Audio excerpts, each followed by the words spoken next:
Eliza Freeman stood at the back of the crowd gathered in the town square of Meridian, Mississippi, her weathered hands clutching a small cloth purse that contained everything she owned in the world, $2 bills and 37 cents. It was August 1887, 22 years after the end of slavery, and Eliza was 54 years old. She'd been born enslaved on a cotton plantation, had survived the Civil War, had buried her husband Jacob 5 years ago when fever took him, and had spent the decade since freedom scraping together a living however she could, washing clothes, cleaning houses, picking cotton, doing whatever work she could find. She was tired. Bone-deep tired in a way that had nothing to do with physical exhaustion and everything to do with decades of struggle, loss, and uncertainty. But she was here, in this crowd of mostly white men, because she'd heard about the auction and she'd made a decision that everyone said was foolish. She was going to try to buy a house. The auctioneer stood on a platform, a well-fed white man in his 50s with a loud voice and no patience. "Next property," he called out. "The old Whitmore place on Cemetery Road. House and 2 acres. Property has been abandoned for 8 years, significant damage, roof mostly collapsed, foundation questionable. Sold as is, no warranties." A murmur went through the crowd. Everyone in Meridian knew the Whitmore place. It had been a modest farmhouse before the war, owned by a smallholder who'd gone off to fight for the Confederacy and never came back. His widow had tried to maintain the property for a few years, but eventually gave up and moved in with relatives in Alabama. The house had sat empty since 1879, deteriorating with each passing season. Now it was being auctioned for unpaid taxes. The county wanted it off their books, even if they had to practically give it away. "Do I hear $20? The auctioneer called. Silence. The house was in such bad shape that even $20 seemed like too much. The roof had collapsed on one side. The windows were all broken. Animals had gotten inside. The foundation was settling unevenly. It would cost hundreds of dollars to make it livable, far more than the property was worth. $15, the auctioneer tried, his voice tinged with frustration. More silence. A few men chuckled. This was going to be an embarrassment, a property so worthless that literally no one wanted it. $10. Anyone? $5. Still nothing. People were starting to lose interest, turning away to talk among themselves. The auctioneer was about to move on to the next property when a quiet voice spoke up from the back of the crowd. $2. Everyone turned to look. Eliza stood there, her head high despite her worn dress and shabby shoes, despite being the only black woman in a crowd of white men, despite knowing that every eye was now on her with varying degrees of surprise, amusement, and contempt. The auctioneer squinted at her. "Did you say $2? "Yes, sir," Eliza said, her voice steady. $2. "That's all I have, but I'm bidding it." Laughter rippled through the crowd. A few men made comments just loud enough for Eliza to hear. "Nigger woman thinks she can own property. Probably doesn't even know what she's bidding on. This ought to be entertaining." The auctioneer looked uncertain. A black woman bidding on property wasn't illegal. The 14th Amendment had theoretically given freed slaves equal rights, including property ownership. But in practice, in Mississippi in 1887, such things were rare and often met with hostility. "Ma'am, this property requires significant repairs," the auctioneer said slowly, as if speaking to a child. "Are you aware of the condition?" "I saw it on my way here," Eliza replied. "I know it's near ruined. But $2 is what I can pay, and I'm willing to work to fix it." "You're wasting everyone's time," a man in the crowd called out. "That house isn't worth $2. It's barely worth the land it's sitting on." "Then you won't mind if I buy it," Eliza said calmly. The auctioneer looked around the crowd. "Anyone else want to bid against this woman? Going once for $2, going twice, anyone?" No one spoke. The house was genuinely worthless to most people. It would cost far more to repair than it would ever be worth. The land itself was only 2 acres, much of it overgrown. There was no value here for anyone with money and options. But for Eliza, who had nothing, 2 acres and a ruined house represented something she'd never had, the possibility of a home that belonged to her. "Sold," the auctioneer said, clearly eager to move on. "To the colored woman for $2. See the clerk to complete the paperwork." As Eliza made her way to the clerk's table, she heard the muttering around her. Some people thought it was funny, a formerly enslaved woman buying a worthless wreck of a house. Some thought it was presumptuous, how dare she think she could own property. A few seemed genuinely puzzled, why would anyone want that ruined house? But Eliza didn't care what they thought. She handed over her $2, everything she had in the world except the 37 cents, and signed the deed with the careful signature Jacob had taught her to write in the years after freedom. Her hand shook slightly as she wrote Eliza Freeman on the line, but she wrote it clearly and proudly. The property was hers. That afternoon, Eliza walked the 1.5 miles from town to her new property on Cemetery Road. It was called that because the old town cemetery was a 1/4 mile down the road, a fact that made some people superstitious about the area, but didn't bother Eliza. Dead folks didn't trouble her. It was the living who'd caused her pain. When she reached the property, she stood for a long moment just looking at what she'd bought. In the afternoon sunlight, the damage was even more apparent than she'd remembered. The house was a simple wooden structure that had once been painted white but was now gray and weathered. The roof had collapsed on the left side, leaving that section of the house open to the elements. The porch sagged dangerously. Vines and weeds had grown up around and even inside the house. Windows were broken, door hung crooked on its hinges. It was, by any objective measure, a disaster. But it was her disaster. Her property. Her chance. Eliza walked around the perimeter slowly, assessing. The right side of the house seemed structurally sound, roof intact, walls still straight. That section included what had been a main room and a small bedroom. If she could make that section weather-tight, she could live there while she worked on the rest. The land itself was overgrown but had potential. 2 acres was enough for a large garden, maybe a few chickens, possibly even a pig if she could afford to buy one eventually. There was a well that looked old but might still be functional. And the location, while isolated, was close enough to town that she could walk in for work. As she stood there planning, an old man appeared on the road, walking slowly with a cane. He was black, probably in his 70s, with white hair and kind eyes. He stopped when he saw Eliza. "You the woman who bought this place?" he asked. "Yes, sir," Eliza said. "Eliza Freeman." "I'm Moses Washington," the man said. "I live down the road about 1/2 mile. Heard at the auction that somebody actually bought the Whitmore place. Came to see if it was true." "It's true," Eliza confirmed. "Paid $2 for it." Moses chuckled. $2. Lord have mercy. "Well, I suppose $2 for a ruined house is about right." He studied her face. "You know what you're getting into, Miss Eliza." "I know it's going to be hard work," Eliza said. "I know people think I'm foolish. But Mr. Moses, I've been working for other people my whole life. First as a slave, then as a free woman who still had to beg for work and housing. I'm tired of having nothing that's mine. This house might be ruined, but it's mine. That means something." Moses nodded slowly. "I understand that. I truly do. I bought my own place about 15 years back, 5 acres and a cabin. Wasn't much, but it was mine. Changed everything, having that."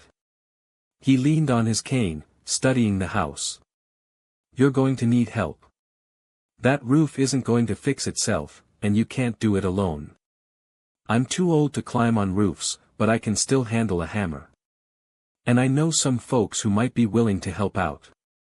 "I can't pay anyone," Eliza said quickly. "I spent everything I had on the purchase." Didn't say anything about pay, Moses replied. Said help. There's a community of us, colored folks who got our own land after the war. We look out for each other. You're part of that community now, Miss Eliza. Whether you knew it or not, when you bought this property, you joined us. Eliza felt tears prick her eyes. She'd been alone since Jacob died, working in isolation, never quite belonging anywhere. The idea that she might have a community, that she wasn't facing this impossible task alone, was almost too much to hope for.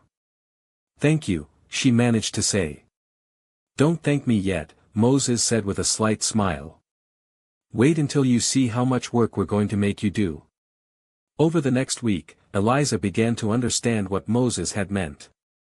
Word spread through the black community around Meridian that a widow had bought the Whitmore place and was trying to fix it up. And one by one, people started showing up to help. First came Moses with his son Thomas, a man in his 40s who was a skilled carpenter. They assessed the house and determined that the right side could indeed be made livable with some work. They showed Eliza how to shore up the sagging porch, how to repair broken floorboards, how to patch holes in the walls with scraps of wood. Then came Ruth and Samuel Johnson, a couple who owned a small farm nearby. Ruth brought food, cornbread, beans, a precious jar of preserves. Samuel brought tools he said Eliza could borrow, as long as she needed. He also brought knowledge about the well, showing her how to check if the water was still good and how to repair the rope and bucket system. Others came too. Rebecca Williams, a widow like Eliza, brought old newspapers that could be used to insulate walls and cover broken windows until glass could be afforded. James Carter, a blacksmith, brought nails he'd made from scrap metal and showed Eliza how to straighten bent nails so they could be reused. Mary Tucker, who raised chickens, promised Eliza 3 hens once the property was secure enough to keep them. They worked in the evenings and on Sundays, when people had time off from their own labors. Slowly, impossibly, the right side of the house began to look like a home. The porch was repaired and made safe. The walls were patched. The door was rehung so it closed properly. The broken windows were covered with oiled paper that let in light while keeping out rain. Why are you all doing this? Eliza asked one Sunday afternoon as they worked together. You barely know me. Moses, who was showing her how to mix clay to seal gaps in the walls, looked at her thoughtfully. Because we know what it means to have nothing. We know what slavery took from us. And we know that when one of us succeeds, when one of us makes something from nothing, it gives all of us hope. He gestured at the house. This place was a ruin. Everyone said it was worthless. But you saw possibility where others saw trash. You had the courage to spend everything you owned on it. That courage deserves support. Ruth, working nearby, added, and because we remember what it was like right after freedom came. We were all lost, confused, didn't know how to live as free people. Those of us who made it, who got land, built lives, we did it because others helped us. Now it's our turn to help you. As August turned to September and the evenings grew cooler, the house continued to improve. The main room was now weathertight and livable. Eliza moved in, sleeping on a pallet on the floor, cooking on a small fire pit she'd built outside, living in her own house for the first time in her life. It wasn't much. The house was still half ruined. She had almost no furniture, just a few items people had given her, a small table, 2 chairs, some cooking pots, a blanket. She was still poor, still struggling to find enough work to buy food. But she had a home. A place that belonged to her. And that changed everything. What Eliza didn't know yet was that the ruined house she'd bought for $2 sat on land that held a secret. A secret that would soon transform her life in ways she couldn't imagine. But that discovery was still to come. For now, she simply worked, survived, and began to understand what it meant to have something of her own.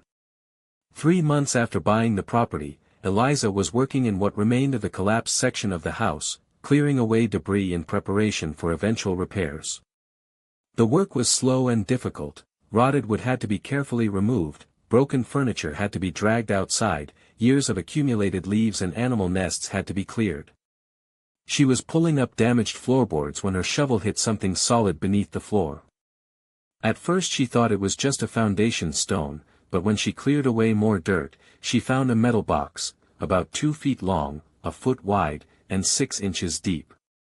It was rusty and damaged, but intact. Eliza's heart began to pound. A box hidden under the floorboards. In the South, in the years before and during the Civil War, people often hid valuables when danger approached. Could this be such a hiding place? She carefully pulled the box out and tried to open it. The lock was rusted shut. She brought it outside into better light and used tools to pry it open. The lid finally came loose with a grinding sound of rusted metal. Inside were papers, old, yellowed, some water-damaged, but mostly readable. Eliza carefully lifted them out and began to examine them. The first document was a deed, the original deed to this property from 1854, showing that James Whitmore had purchased these 2 acres and built this house. Below that were more papers, receipts for materials, records of property tax payments, personal letters. And then Eliza found something that made her gasp, a land grant document dated 1856, showing that James Whitmore had been granted an additional 40 acres adjacent to this property as part of a state program to encourage settlement. The document clearly indicated that the 40-acre parcel was part of the same tax identification number as the 2-acre house lot. Eliza's hands shook as she read and reread the document. If this was legitimate, if the 40 acres had never been separately sold or transferred, then she might own not just 2 acres, but 42 acres. That would be life-changing, enough land to farm properly, to support herself, possibly even to prosper. But there was a problem. She couldn't read well enough to be certain she was understanding the documents correctly. She'd learned basic reading from Jacob, but legal documents with their complicated language were beyond her skills.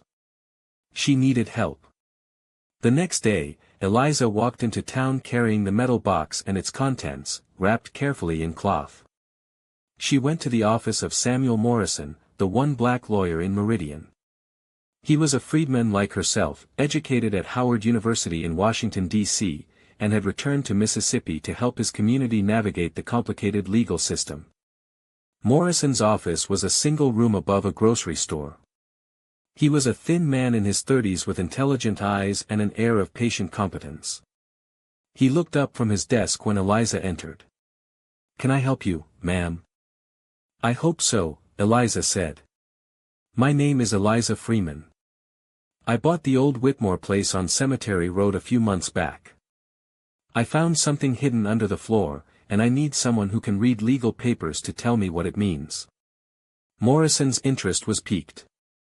"What did you find?" Eliza carefully unwrapped the documents and handed them over. Morrison studied them for a long time, his expression growing more serious as he read. Finally, he looked up. "Mrs. Freeman, do you understand what you have here?" "I think I might own more than 2 acres, Eliza said. "But I'm not sure. These documents indicate that the original owner, James Whitmore, owned a 2-acre house lot plus a 40-acre land grant.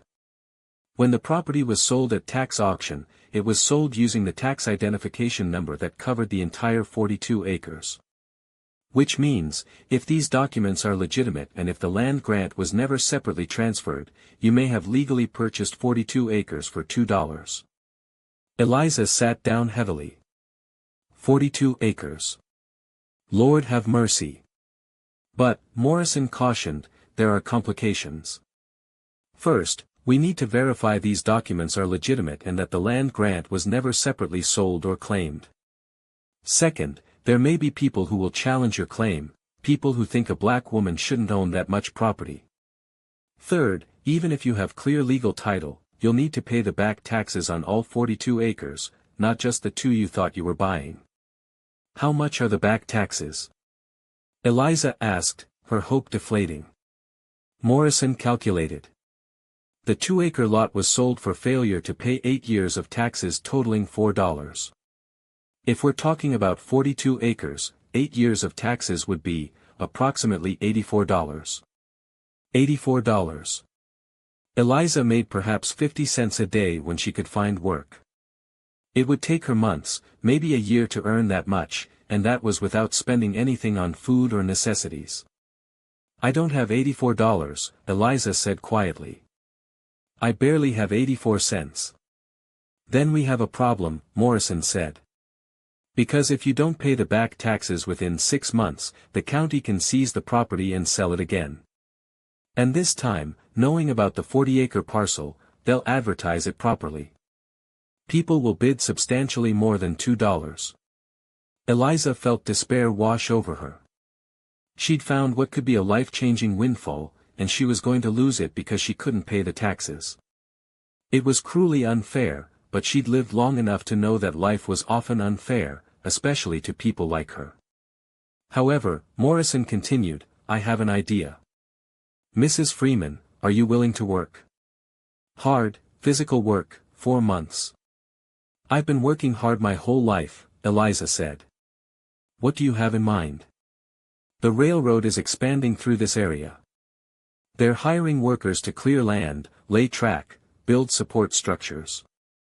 The pay is 50 cents a day, same as other work, but they're hiring lots of people and the work is steady. If you could get hired and work 6 days a week, you could earn $3 a week.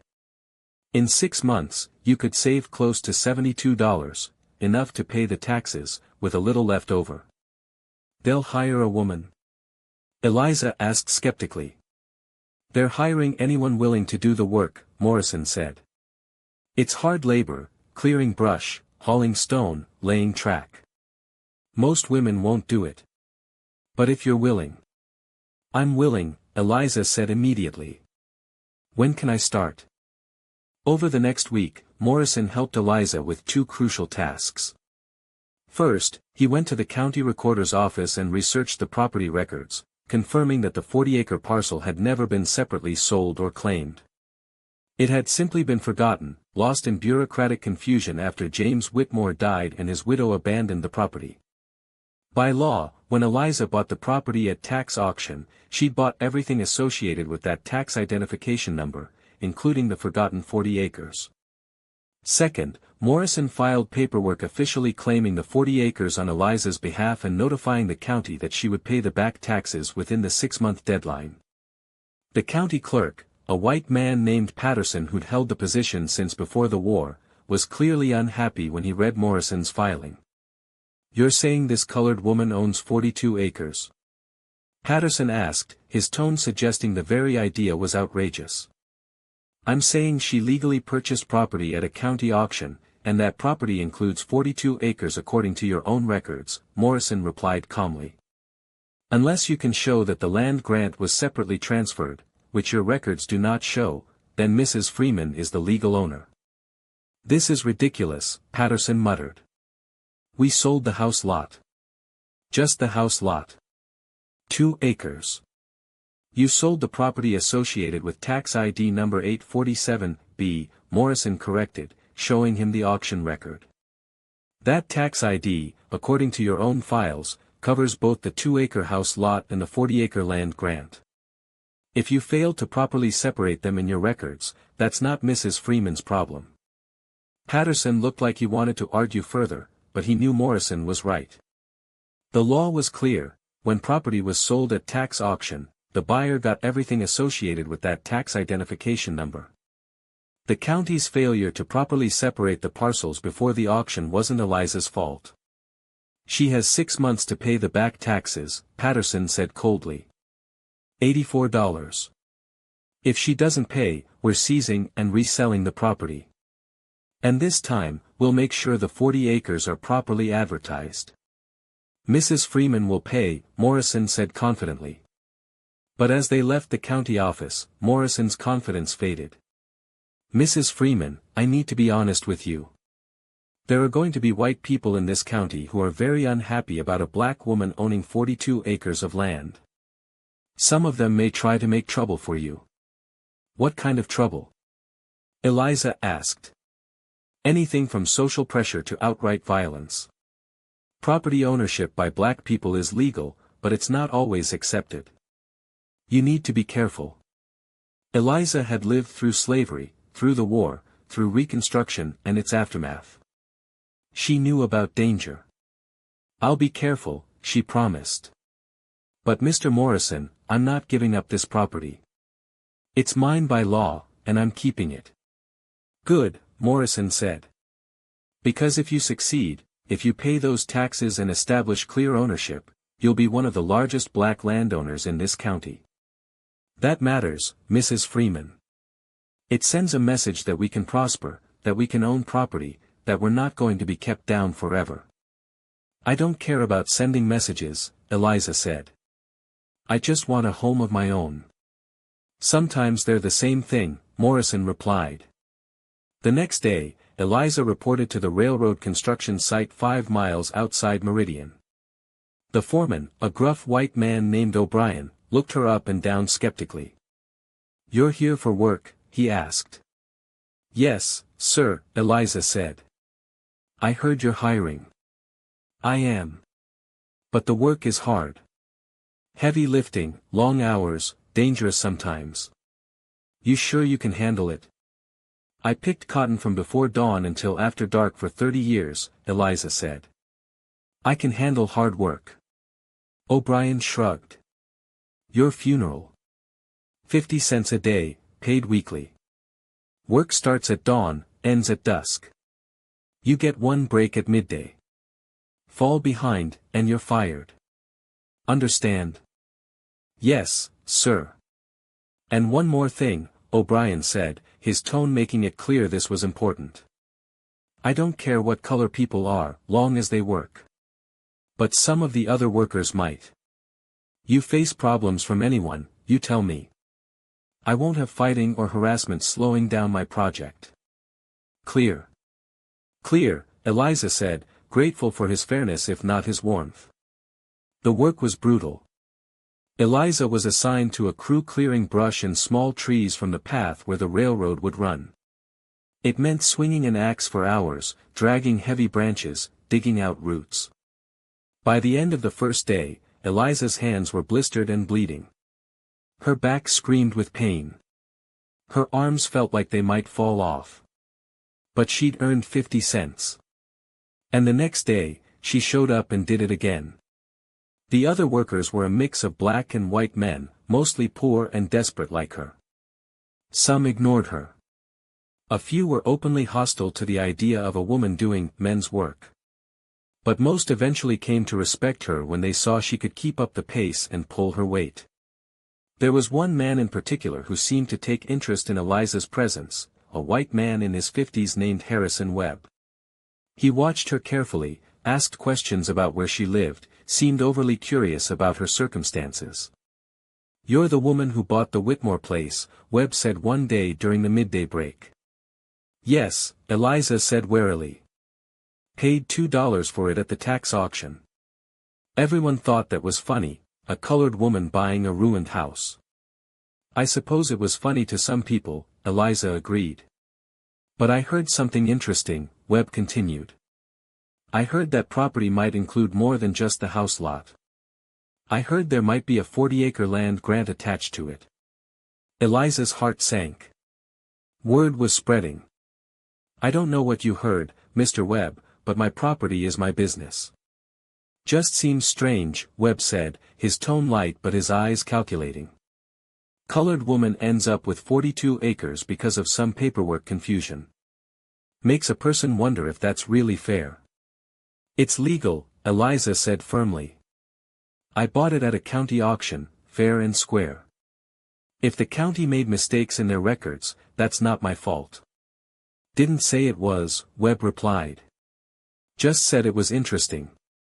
He walked away, leaving Eliza with a knot of worry in her stomach.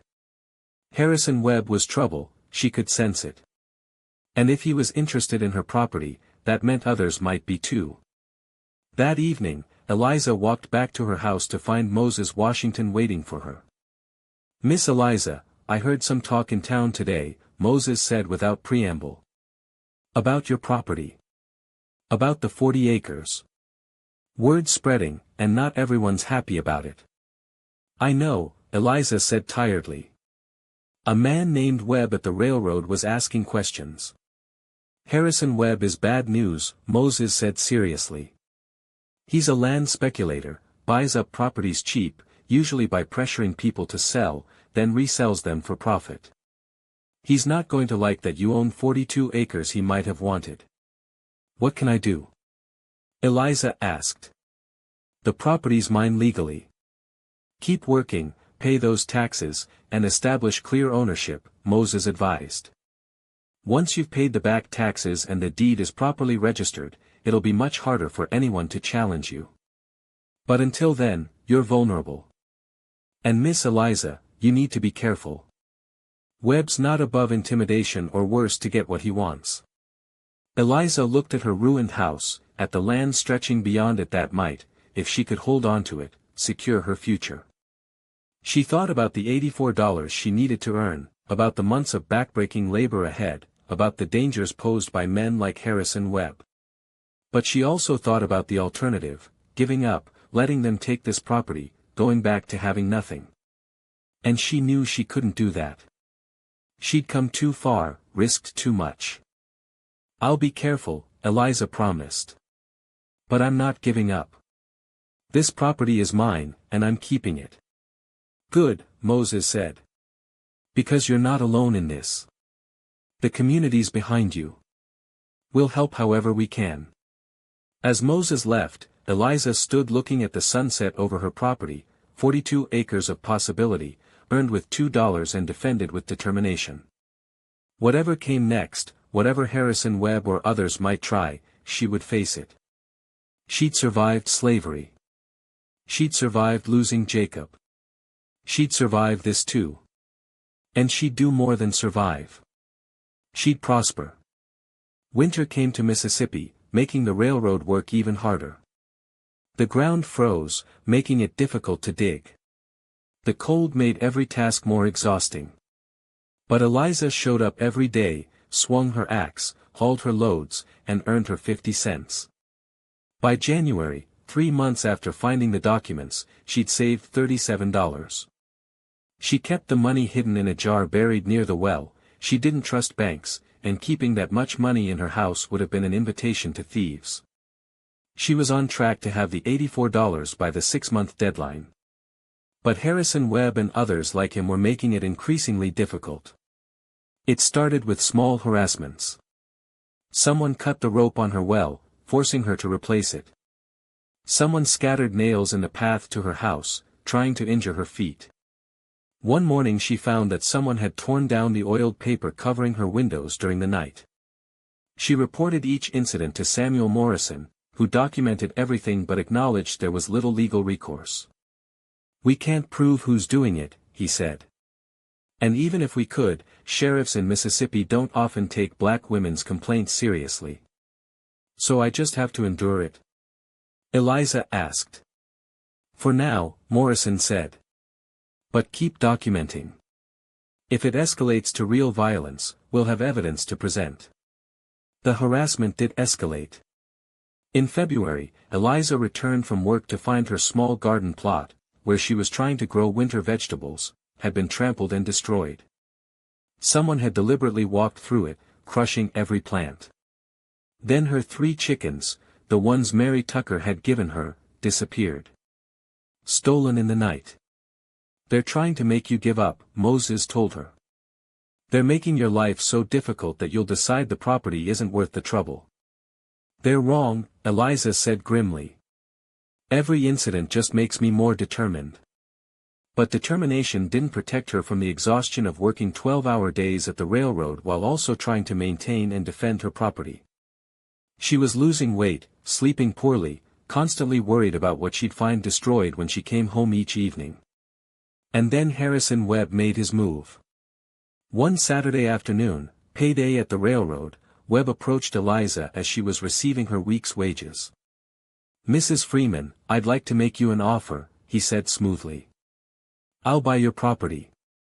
All 42 acres. I'll give you $100, more than enough to pay your back taxes and leave you with $16 profit.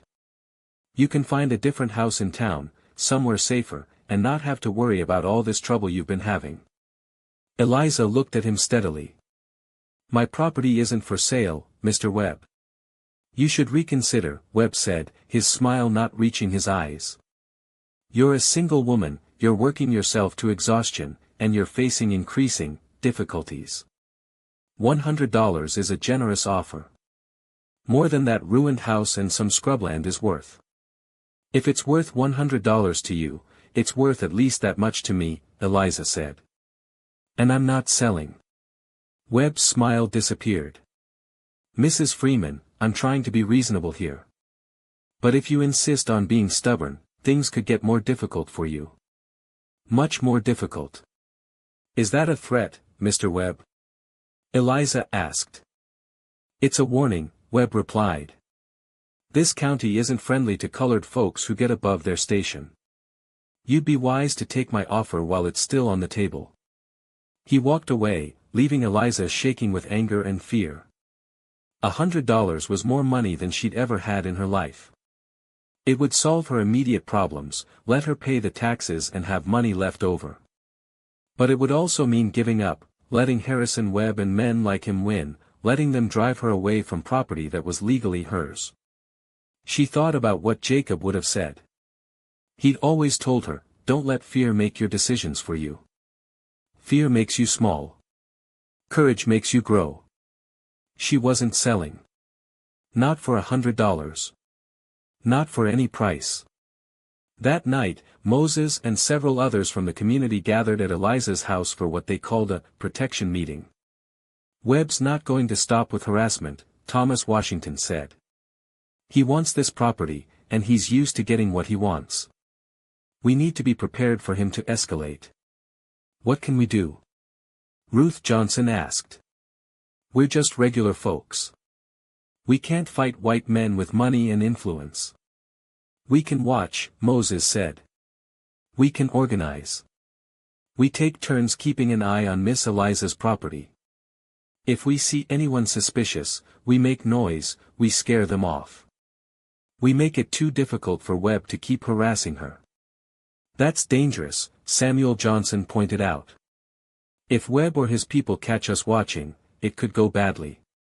So could doing nothing, Moses replied. Miss Eliza is one of us. She's fighting for something that matters to all of us, the right to own property, to build something, to not be pushed out by white folks who think they can take whatever they want. We stand with her or we might as well still be slaves. One by one, people nodded agreement. They organized a watch schedule, someone would always be within earshot of Eliza's property, ready to respond if there was trouble. For 2 weeks, the arrangement worked. The harassment stopped, Webb's people apparently noticed they were being watched and backed off. Eliza continued working at the railroad, continued saving money. By mid-March, she had $62 saved. Just $22 more to go. Then the barn burned. Eliza didn't have a barn, the original barn on the property had collapsed years ago. But she'd been using the cleared space where it had stood to store tools, materials for repairs, the small amount of firewood she'd collected. And someone set fire to it all in the middle of the night. By the time Eliza and the community watchers realized what was happening and responded, everything was destroyed. Tools borrowed from neighbors, gone. Materials for repairs, gone. Her small store of firewood, gone. But worse was what they found near the fire, a message painted on a board in crude letters, "Niggers don't own 40 acres. Leave now." The sheriff came to investigate the next morning. He was a middle-aged white man named Collins who'd held the position since Reconstruction ended. He looked at the burned area, looked at the threatening message, and shrugged. Probably some young men causing trouble, he said dismissively. They'll get bored and move on. This is the latest in months of harassment, Samuel Morrison said. He'd come with Moses to document the incident. My client has been threatened, her property has been damaged repeatedly, and now someone has committed arson and left a racial threat. You need to investigate properly. I'll ask around, Collins said in a tone that made it clear he had no intention of doing any such thing. But Mrs. Freeman, you should consider that maybe this property is more trouble than it's worth. Might be easier for everyone if you sold it and moved on. Easier for who? Eliza asked. Easier for the people trying to drive me off my own land. Collins looked at her coldly. Ma'am, I'm just saying that colored folks who push too hard, who try to own too much, sometimes face difficulties. You might want to think about that. After he left, Morrison was furious. He's basically telling you to give up or face worse. That's not justice, that's intimidation backed by official authority. What can we do? Eliza asked. We can go over his head, Morrison said. I'll write to the federal marshal's office. Under the Civil Rights Act, you have federal protection against this kind of discrimination and violence. If the local sheriff won't help, maybe federal authorities will. But federal authorities were far away and slow to respond. Eliza still had to live here, still had to work, still had to survive while waiting for help that might never come. 2 days after the barn fire, Harrison Webb approached Eliza again at the railroad. I heard about your fire, he said, his tone falsely sympathetic. Terrible thing. Makes a person realize how vulnerable they are out there alone. I'm not alone, Eliza said. I have community supporting me. Community can't protect you from everything, Webb said. Mrs. Freeman, I'm raising my offer. $150. That's more than generous for property that's caused you nothing but trouble. Not for sale, Eliza said. Webb's face hardened. You're making a mistake. A serious mistake. That fire was a warning. Next time, it might not be an empty barn.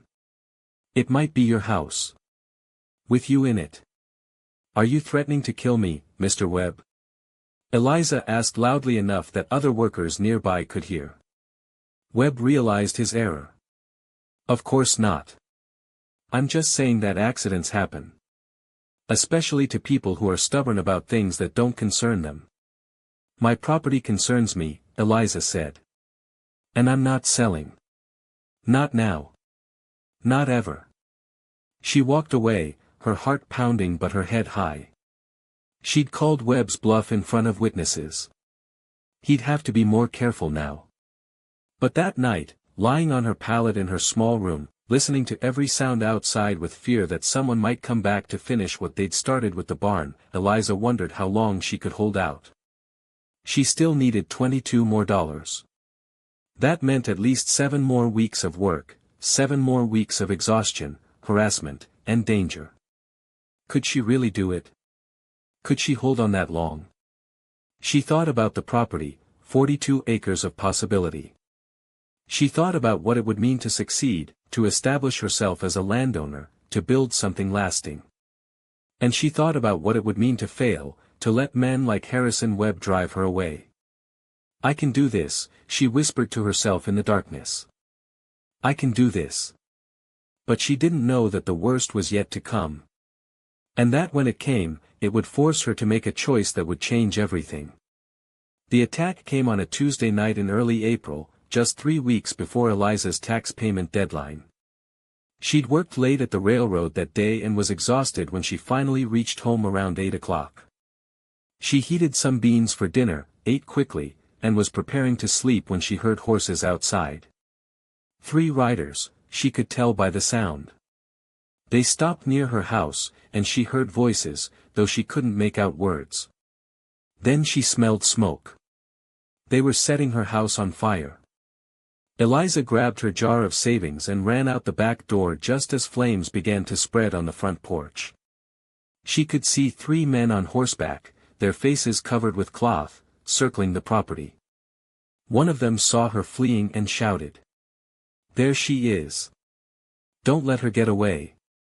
Eliza ran toward Moses Washington's house half a mile down the road. Behind her, she heard the horses pursuing. She wasn't fast enough, they'd catch her within minutes. But she'd forgotten about the community watch system. As the riders approached, gunshots rang out, warning shots, fired into the air. Moses and 3 other men emerged from hiding spots where they'd been keeping watch. That's far enough. Moses shouted, his old hunting rifle raised. "Get off this property." The riders pulled up short. One of them, Eliza was almost certain it was Harrison Webb, despite the covered face, shouted back, "This doesn't concern you, old man. That woman needs to learn her place. Her place is on her own property." Moses replied. "Now ride out, or the next shots won't be warnings." For a tense moment, Eliza thought violence would erupt. But the riders apparently decided that killing a black woman wasn't worth getting shot over. They turned and galloped away into the darkness. Eliza collapsed, shaking. Moses and the others ran to her, helped her up, and together they rushed back to her house. The fire was spreading, but the house's mostly empty state actually helped. There was less fuel for the flames. With buckets of water from the well, they managed to extinguish it before the entire structure burned. But the damage was severe. The front porch was destroyed. The main room was heavily smoke-damaged. The roof had caught fire in one section and would need extensive repair. Eliza stood looking at the damage and felt despair wash over her. Weeks of work, destroyed in minutes. The house that she'd spent months making livable was ruined again. And she still needed $22 for taxes, with only 3 weeks left to earn it. "I don't know if I can do this," Eliza said quietly. "Maybe they've won. Maybe I should just give up." "No," Moses said firmly. "Miss Eliza, you listen to me. Those men think violence will scare you off. They think one fire will break your spirit. But you've survived worse than this. You survived slavery. You survived losing your husband. You can survive this." "But the house. The house can be repaired," Moses interrupted. "We'll help, like we did before." "But Miss Eliza, this isn't just about the house anymore. This is about whether people like us can own property without being terrorized. This is about whether we're truly free, or if we're still at the mercy of any white man who wants what's ours. You give up now, and it tells everyone that violence works, that they can drive us off our own land whenever they want." "He's right," Ruth Johnson said. She'd arrived with Samuel, having heard the commotion. "Eliza, if you walk away, what happens to the rest of us? What happens when they decide my farm is too successful, or Samuel's land is worth taking? If we don't stand together now, we'll fall separately later." Eliza looked at the people around her, her community, her support, the people who'd been helping her since the day she bought this property. They were right. This was bigger than just her house. "Okay," Eliza said, straightening her shoulders. "Okay. We fight. We repair the house. I finish earning the tax money. And we make sure Harrison Webb and whoever helped him face consequences." "Now you're talking," Moses said with a grim smile. The next morning, Samuel Morrison arrived with surprising news. "I've been in contact with federal marshals about your case. The arson last night, that's a federal crime under the Enforcement Acts, because it was motivated by racial discrimination. A marshal is coming from Jackson to investigate. Will that help?" Eliza asked. "It might," Morrison said.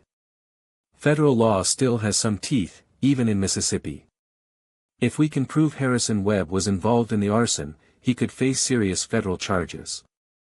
The federal marshal, a serious man in his 40s named Thomas Grant, arrived 3 days later. He interviewed Eliza, Moses, and the others who'd witnessed the attack. He examined the burned house. And he began asking questions around town about Harrison Webb's movements on the night of the fire.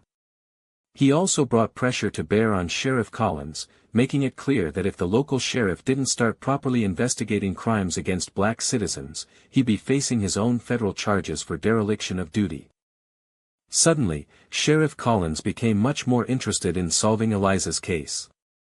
He questioned people. He investigated. And he found what Morrison and Eliza had suspected: Harrison Webb had been seen near Cemetery Road on the night of the fire, along with 2 other known associates. Webb was arrested and charged with arson and civil rights violations. His two accomplices were arrested as well. All three were held without bail, pending federal trial. When news spread that a white man had been arrested for attacking a black woman's property, reaction in Meridian was mixed.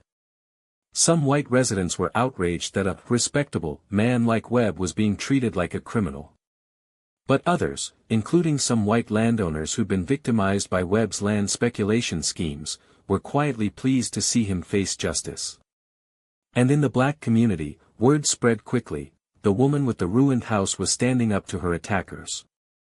And she was winning. With Webb in custody and unable to continue his harassment, Eliza was able to focus entirely on her work.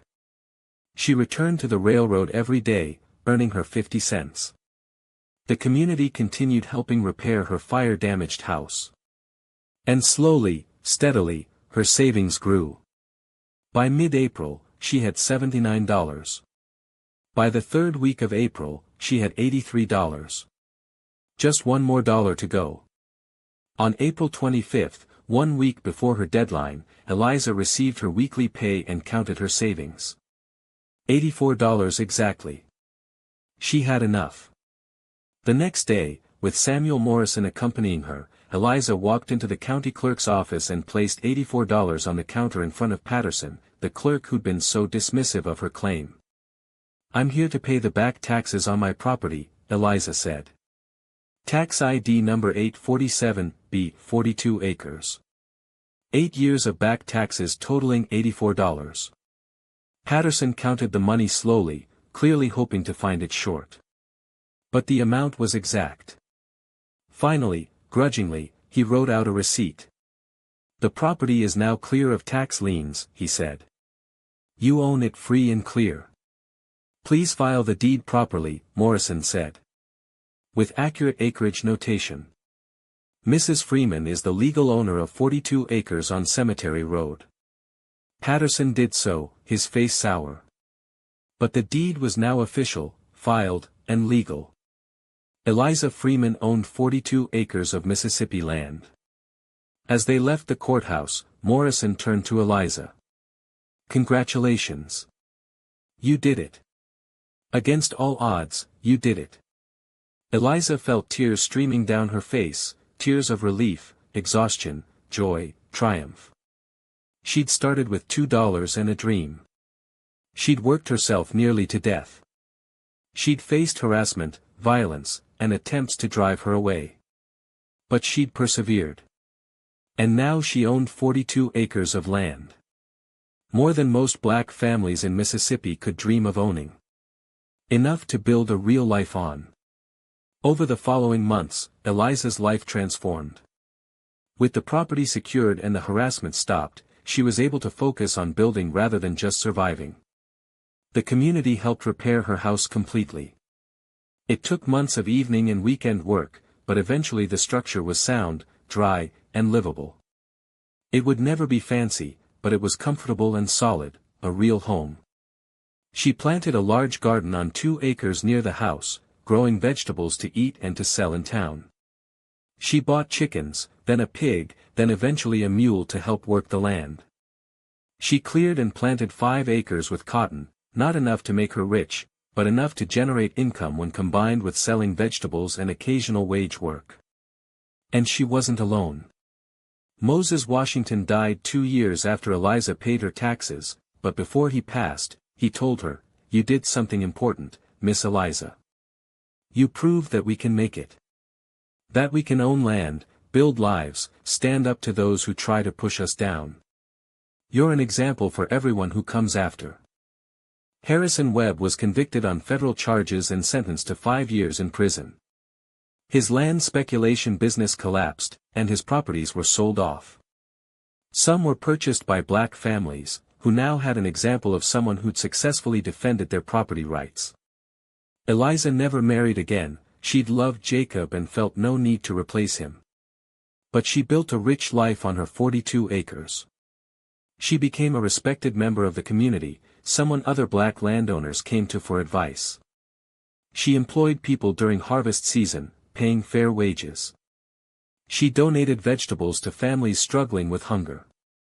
And she mentored young people, telling them her story. I started with $2. I bought a ruined house that everyone said was worthless. I worked until my hands bled and my back screamed. I faced harassment and violence. But I didn't give up. And now I own this land, free and clear. If I can do that, a widowed former slave with no education and no resources, imagine what you can do. 20 years after buying the property, in 1907, Eliza Freeman was 74 years old. Her 42 acres were prosperous and well-maintained. She'd helped dozens of other black families navigate the process of buying and keeping land. She'd become a legend in the black community of Meridian, the woman who'd risked everything on a ruined house and changed her life. Samuel Morrison, now elderly himself, came to visit her one afternoon. They sat on her porch, the porch that had been burned and rebuilt, that had seen so much struggle and triumph, and looked out over the land. "Do you ever regret it?" Morrison asked. "The struggle, the danger, all those months of backbreaking work?" "Never," Eliza said firmly. "Every bit of suffering was worth it. This land is mine. I built something lasting. And I showed others it could be done." "You did more than that," Morrison said. "You proved that former slaves could succeed as free people. You proved that we could own property, defend our rights, and prosper. That matters, Eliza. That changes how people see us, and how we see ourselves." Eliza looked at her land, at the house she'd rebuilt, at the garden and fields and all the evidence of her hard work. "I just wanted a home," she said. "But I suppose I got more than that. I got proof that I could survive anything. That I could build something from nothing. That I was strong enough to claim my place in this world." "And you were," Morrison said. "You absolutely were." Eliza Freeman died in 1912 at the age of 79.